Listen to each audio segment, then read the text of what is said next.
सिंहराज को शराब पीने की लत थी। उसकी इसी लत के चलते उसके दोस्त देवेंद्र ने घर आना शुरू किया। उसकी निगाह खूबसूरत शिवानी भाभी पर थी। नतीजा यह निकला कि देवेंद्र और शिवानी ने रिश्तों के त्रिकोण में से एक कोण हटाकर सरल रेखा बना ली। नतीजा आपके सामने इस कहानी में।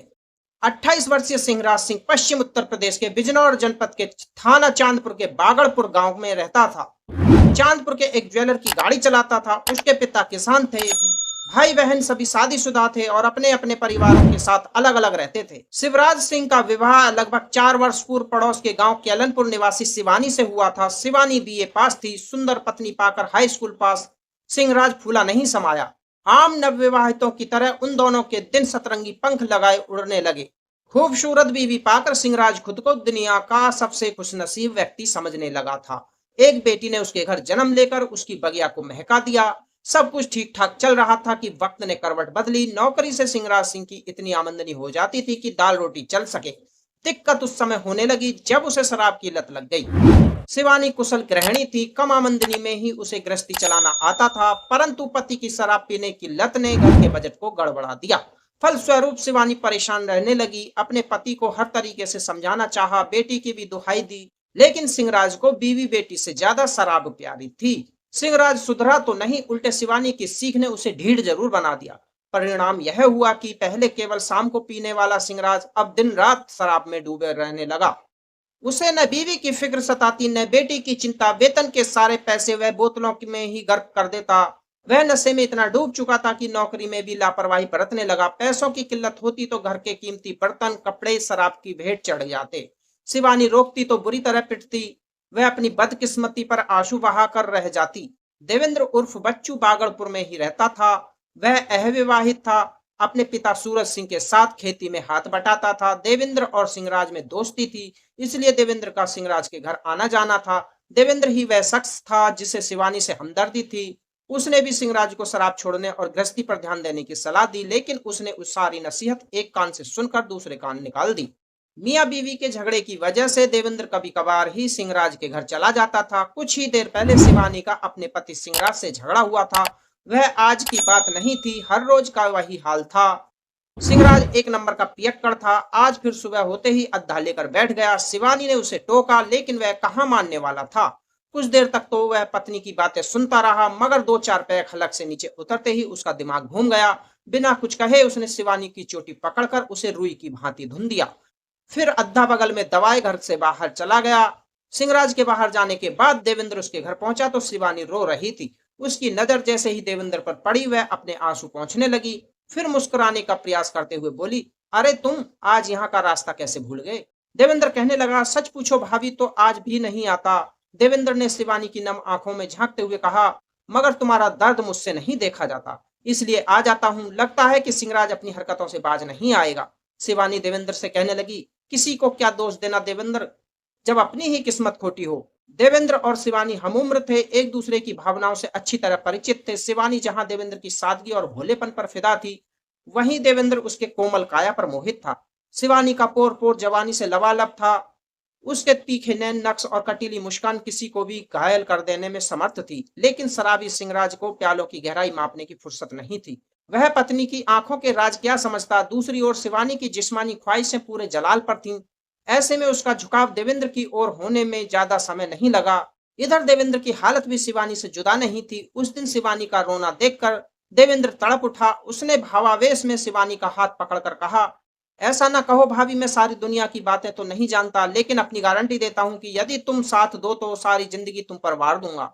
यह सुनना था कि शिवानी देवेंद्र से लिपटकर जोर जोर से रोने लगी। देवेंद्र उसे कसकर भींचते हुए बोला, असल में तुम गलत आदमी से बंध गई। खैर अब भी कुछ नहीं बिगड़ा है, तुम चाहो तो फिर से सब कुछ बदल सकता है। शिवानी ने कुछ कहने के बजाय देवेंद्र को चूम लिया। शिवानी के चूमते ही देवेंद्र उसे किसी बावले की तरह यहाँ वहां चूमने लगा।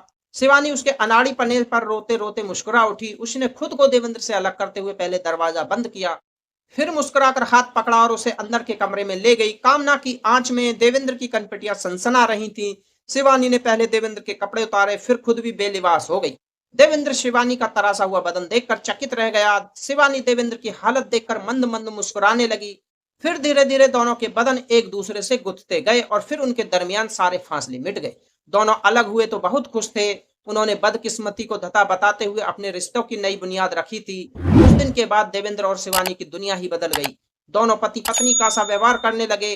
अब देवेंद्र शिवानी का तो ख्याल रखता ही था, उसकी गृहस्थी का खर्च भी उठाने लगा। शिवानी की बेजान दुनिया में फिर से जीवन लौट आया। अब बढ़िया खाना पकता और सिंहराज के साथ देवेंद्र भी उसके साथ जमकर भोजन करता। ऐसी बात नहीं थी कि सिंहराज देवेंद्र और शिवानी के रिश्तों से अनजान था। उसे सब कुछ पता था, लेकिन वह यही सोचकर खुश था कि उसे अब कोई शराब पीने से नहीं रोकता, बल्कि पैसे कम पड़ने पर देवेंद्र उसकी मदद ही कर दिया करता था। इन सब के एवज में सिंहराज ने देवेंद्र और शिवानी के रिश्तों को मौन स्वीकृति दे दी। 15 मार्च की सुबह धनौरा मार्ग पर मिर्जापुर गांव के पास एक अज्ञात युवक की लाश पड़ी थी। गांव के लोगों ने देखा तो इसकी सूचना चांदपुर थाने को दे दी। सूचना पाकर थाने से inspector love Sirohi police team के साथ मौके पर पहुंच गए। मृतक की उम्र लगभग 25 से 30 वर्ष के बीच रही होगी। उसके सिर के पिछले हिस्से में गहरा घाव था, जिससे खून काफी बहा था। किसी भारी ठोस वस्तु से प्रहार करके उसे मौत के घाट उतारा गया प्रतीत हो रहा था। घटना स्थल का निरीक्षण करने पर कोई भी सुराग हाथ नहीं लगा। इंस्पेक्टर सिरोही ने वहां मौजूद लोगों से लाश की शिनाख्त करने को कहा तो पता चला कि मृतक बागलपुर गांव का सिंहराज सिंह है। पुलिस ने मृतक के परिजनों को सूचना भेजी तो परिजन वहां पहुंच गए। शिवानी पति की लाश के पास बैठकर फूट फूट कर रोने लगी। सिंहराज के भाई सुशील ने अपने भाई की लाश की शिनाख्त कर ली। शिनाख्त होने के बाद इंस्पेक्टर सिरोही ने आवश्यक पूछताछ की। उसके बाद लाश पोस्टमार्टम के लिए मोर्चरी भेज दी। थाने वापस आकर सुशील की लिखित तहरीर पुलिस ने अज्ञात के विरुद्ध आईपीसी की धारा 302 के तहत मुकदमा दर्ज कर लिया। केस की जांच शुरू करते हुए इंस्पेक्टर सिरोही ने सबसे पहले मृतक सिंहराज की पत्नी शिवानी से पूछताछ की तो शिवानी ने बताया कि सिंहराज के किसी युवती से अवैध संबंध थे। वह नशे का आदी था। नशे में वह उसे मारता पीटता था। सिंहराज हाई स्कूल पास था और वह बीए पास थी। इसके बावजूद भी वह अपनी गृहस्थी को बचाने के लिए उसके साथ निभा रही थी। किसी ने भी उसे मारा हो, लेकिन उसके मरने से मुझे जिंदगी में सुकून मिल गया। इंस्पेक्टर सिरोही को उसकी बातों में अपने पति के लिए बेपनाह नफरत की झलक मिली, इसलिए उनका शक शिवानी पर गया। इसके बाद उन्होंने शिवानी से उसका मोबाइल नंबर ले लिया। उसके नंबर की कॉल डिटेल्स निकलवाई तो शिवानी के नंबर पर एक नंबर से काफी कॉल होने का पता चला। उस नंबर की जानकारी की गई तो वह बागलपुर गांव के देवेंद्र का निकला। देवेंद्र की जानकारी जुटाई तो पता चला कि देवेंद्र की दोस्ती मृतक सिंहराज से थी। देवेंद्र का उसके घर काफी आना जाना था। एक बार फिर इंस्पेक्टर सिरोही ने शिवानी से पूछताछ की तो वह गोलमोल जवाब देने लगी। इंस्पेक्टर सिरोही ने शिवानी का मोबाइल लेकर उसकी जांच की तो पता चला कि व्हाट्सएप पर शिवानी और देवेंद्र द्वारा एक दूसरे को भेजे गए फोटो डिलीट किए गए थे। मोबाइल की गैलरी की जांच करने पर उसमें शिवानी की जींस पहने कई फोटो देवेंद्र के साथ मिले, जिसके बाद इंस्पेक्टर सिरोही ने शिवानी को हिरासत में ले लिया और थाने आकर एक महिला कांस्टेबल की मौजूदगी में उससे कड़ाई से पूछताछ की तो शिवानी टूट गई। उसने अपने प्रेमी देवेंद्र द्वारा अपने पति की हत्या करवाने की बात स्वीकार कर ली। इसके बाद देवेंद्र को भी पुलिस ने गिरफ्तार कर लिया। सिंहराज की मूक सहमति पाते ही देवेंद्र और शिवानी की बाँछें खिल उठी थी। शराब के नशे ने सिंहराज को बेगैरत बना दिया था, लेकिन एक दिन नशे की हालत में सिंहराज की गैरत जाग उठी। उसने शिवानी को टोका, शिवानी बस बहुत हो चुका रास रंग, अब और नहीं। आज के बाद तुम देवेंद्र से कोई रिश्ता नहीं रखोगी। बेहयाई की भी हद होती है। सिंहराज के इस बदले हुए रूप ने शिवानी को हैरान कर दिया। शिवानी ने पूछा, आज अचानक क्या हुआ तुमको? सिंहराज शिवानी को घूर कर बोला, क्यों समझ नहीं आ रहा क्या? या बेगैरती ने तुम्हारा भेजा भी चाट लिया है? शिवानी कहने लगी, गैरत और बेगैरती की बातें तुम्हारे मुंह से अच्छी नहीं लगती। अच्छा होगा अब इस मामले में ना ही पड़ो। आवेश में शिवानी की सांसें फूलने लगी थी। क्षण भर रुककर वह पुनः बोली, जरा सोचो, बेगैरती का यह रास्ता मुझे किसने दिखाया? तुमने। अगर तुम अच्छे पति, बढ़िया पिता और अच्छे इंसान होते तो मैं राह क्यों भटकती? अब कुछ भी नहीं हो सकता, क्योंकि अब तीर कमान से निकल चुका है। सिंहराज ने कड़े शब्दों में कहा, मैं कुछ सुनना नहीं चाहता। आइंदा वही होगा जो मैं चाहूंगा। शिवानी कहने लगी, असंभव, ऐसा नहीं हो सकता। शिवानी के दो टूक जवाब से सिंहराज पागल हो उठा। वह चीखते हुए शिवानी पर झपटा। ठहर, मैं अभी बताता हूँ क्या हो सकता है और क्या नहीं हो सकता। सिंहराज ज्यों ही शिवानी को पीटने दौड़ा, संयोग से तभी देवेंद्र वहां आ गया। पल भर में देवेंद्र ने सारा माजरा समझ लिया और आगे बढ़कर उसने सिंहराज को धक्का देकर गिरा दिया। अचानक लगे धक्के से सिंहराज चारों खाने चित्त गिर गया। उसका गुस्सा 7वें आसमान पर पहुंच गया।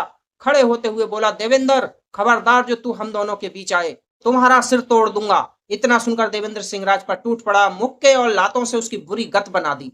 जिंदगी भर पति से पिटने वाली शिवानी ने जब पति को पिटते हुए देखा, तब उसके प्रतिशोध ने भी सिर उठा लिया। उसने भी देवेंद्र के साथ पति सिंहराज पर हाथ आजमाए। उस दिन की पिटाई पर सिंहराज ने दोनों को धमकी दी कि वह दोनों को अब जिंदा नहीं छोड़ेगा। उसकी इस धमकी ने शिवानी और देवेंद्र को सोचने पर मजबूर कर दिया। वह दोनों जानते थे कि सिंहराज नशे और गुस्से में कुछ भी कर सकता है, इसलिए दोनों ने सिंहराज के कुछ करने से पहले ही उसे खत्म करने का फैसला कर लिया। इसके लिए दोनों ने योजना बनाई। 14 मार्च 2020 की शाम भी सिंहराज नशे में धुत था। योजना के तहत देर रात उसे देवेंद्र ने बहाने से गांव के बाहर बुलाया। उसके आने पर देवेंद्र ने चारा काटने वाली मशीन के हत्थे से उस पर वार किया। सिंहराज बचकर भागा तो देवेंद्र ने उसका पीछा किया। लगभग 100 मीटर की दूरी पर सिंहराज की जैकेट को पीछे से देवेंद्र ने पकड़कर उसे रोका और पीछे से ही मशीन के हत्थे से उसके सिर के पिछले हिस्से पर वार कर दिया, जिससे सिंहराज जमीन पर गिरकर कुछ देर तड़पा, फिर मौत के आगोश में समा गया। सिंहराज की मौत की सूचना शिवानी को देने के बाद देवेंद्र अपने घर चला गया, लेकिन दोनों पुलिस के शिकंजे से बच न सके। अभियुक्त देवेंद्र की निशानदेही पर हत्या में प्रयुक्त लोहे का हत्था पुलिस ने बरामद कर लिया। फिर कानूनी औपचारिकताएं पूरी करने के बाद शिवानी और देवेंद्र को न्यायालय में पेश करने के बाद जेल भेज दिया गया। दोस्तों, इस पूरे घटनाक्रम को सुनाने का मुख्य उद्देश्य किसी की भावनाओं को ठेस पहुंचाना नहीं है, किसी को परेशान करना नहीं है, किसी का दिल दुखाना नहीं है, बल्कि आपको जागरूक करना है, आपको सचेत करना है। जागरूक रहिए, सचेत रहिए, सावधान रहिए। आप जहां भी रहें अपना ख्याल रखें, स्वस्थ रहें। आज की वीडियो में इतना ही। वीडियो अगर अच्छी लगी तो वीडियो को लाइक शेयर कमेंट करें। अगर आप हमारे चैनल पर पहली बार आए हैं तो चैनल को सब्सक्राइब जरूर करें। घंटी वाले बटन को ऑल पर सेट करें ताकि आगे आने वाली वीडियो का नोटिफिकेशन सबसे पहले आपको मिलता रहे। मिलते हैं दूसरी वीडियो में किसी नई कहानी के साथ। तब तक के लिए धन्यवाद।